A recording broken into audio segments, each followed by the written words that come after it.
Assalamualaikum sahabat hias semuanya. Banyak di antara kita yang sudah tentu kenal akan affiliate, TikTok atau affiliate program, sebuah sistem pemasaran dalam transaksi jual beli online yang memungkinkan individu mempromosikan produk tanpa modal awal, atau menyimpan stok barang. Para afiliator cukup membuat konten promosi seperti foto, video, atau tautan pembelian, dan jika konsumen atau pembeli tertarik, lalu membeli melalui link atau keranjang yang dibagikan, mereka akan mendapat komisi dari penjual.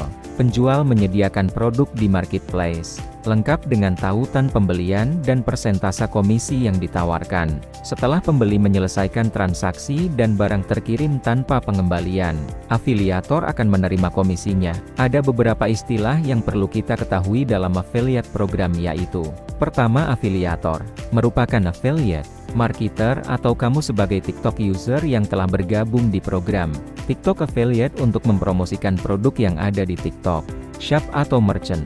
Kedua, merchant merupakan mereka yang menjual produknya di TikTok Shop. Ketiga, affiliate network merupakan perantara yang ada di antara afiliator dan pihak merchant. Customer merupakan TikTok user yang membuka tautan produk dan membelinya dari afiliator. Praktek transaksi affiliate justru menimbulkan tanda tanya baru bagi kita mengenai mekanismenya. Apakah sudah relevan dengan ketentuan fikih muamalah atau tidak? Maka timbullah dua pertanyaan. Pertama, bagaimana status akad dalam TikTok Affiliate? Kedua, bagaimana hukum memperoleh komisi dari TikTok Affiliate? Nah, sekarang kita akan menjawab dua pertanyaan tadi. Pertama, status akad TikTok Affiliate. Akad yang terjadi dalam TikTok Affiliate termasuk dalam kategori akad jualah, karena memenuhi ketentuan-ketentuan yang terdapat dalam akad jualah. Berikut penjelasannya. A. Pemberi imbalan.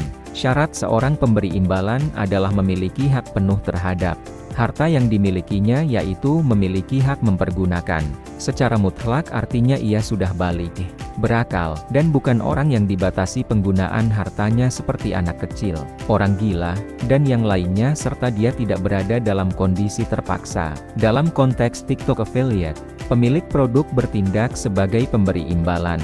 Umumnya, pemilik produk telah memenuhi syarat sebagai pemberi imbalan, yaitu orang yang sudah baligh. Berakal artinya ia seorang mukallaf, dan secara sadar serta bebas membuat tawaran imbalan kepada siapa saja yang bersedia memasarkan produknya. D. Pekerja atau pelaksana. Syarat seorang pekerja adalah mengetahui dan memahami adanya komitmen dari pihak pemberi imbalan terhadap suatu pekerjaan tertentu.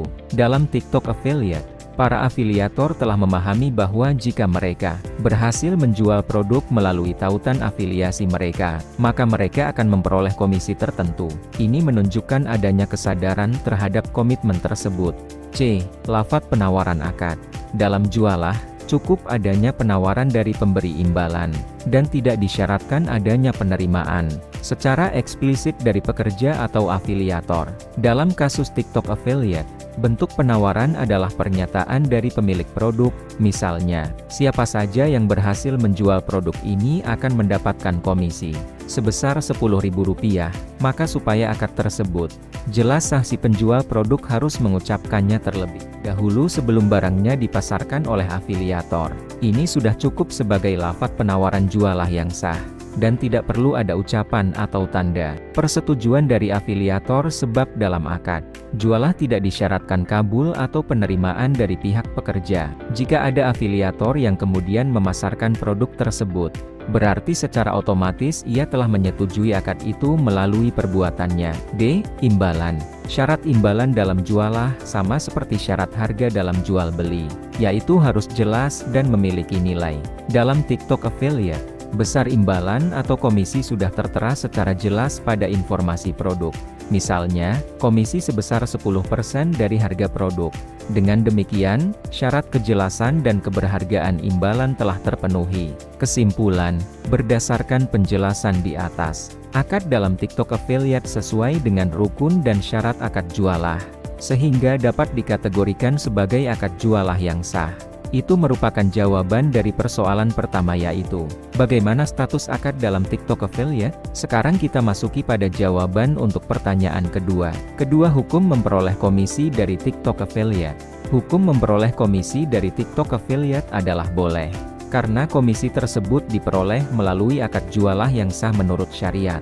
Tidak terdapat unsur riba, ketidakjelasan, atau kezaliman dalam prosesnya. Mengapa akad yang terjadi dalam TikTok Affiliate tidak termasuk akad ijarah? Ada beberapa alasan mengapa akad yang terjadi dalam program TikTok Affiliate tidak dapat dikategorikan sebagai akad ijarah. Berikut penjelasannya. Ketiga, subjek pekerja tidak spesifik.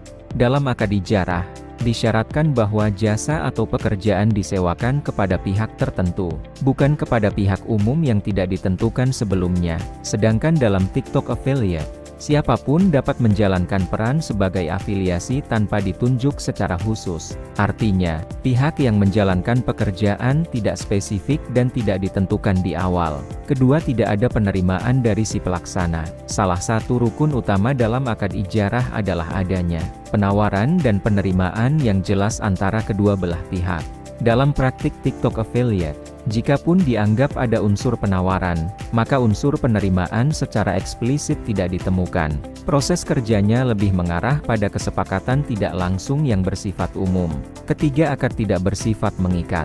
Akad ijarah termasuk akad lusum, yaitu akad yang mengikat dan tidak dapat dibatalkan sepihak setelah disepakati. Berbeda dengan itu, dalam sistem TikTok Affiliate, baik pihak afiliasi maupun pemilik produk dapat sewaktu-waktu membatalkan keterlibatannya, tanpa konsekuensi hukum atas akad. Ini menunjukkan bahwa akad yang terjadi bersifat tidak mengikat. Keempat, pembayaran tidak di muka. Dalam ijarah, pembayaran jasa boleh dilakukan di muka atau di awal akad. Namun dalam TikTok Affiliate, pembayaran komisi atau imbalan hanya dilakukan setelah pekerjaan selesai, yakni ketika terjadi penjualan melalui tautan afiliasi. Kesimpulan, berdasarkan uraian di atas, akad yang terjadi dalam TikTok Affiliate lebih tepat dikategorikan sebagai akad jualah, bukan akad ijarah. Hal ini karena dalam jualah, kerja tidak harus ditentukan sebelumnya, tidak perlu adanya penawaran dan penerimaan secara langsung, bersifat tidak mengikat, dan imbalan dibayarkan setelah hasil kerja tercapai semua sesuai dengan praktik TikTok Affiliate. Nah, begitulah penjelasan dari legalitas atau kesusahan TikTok Affiliate dalam perspektif fikih muamalah. Semoga bermanfaat dan terima kasih.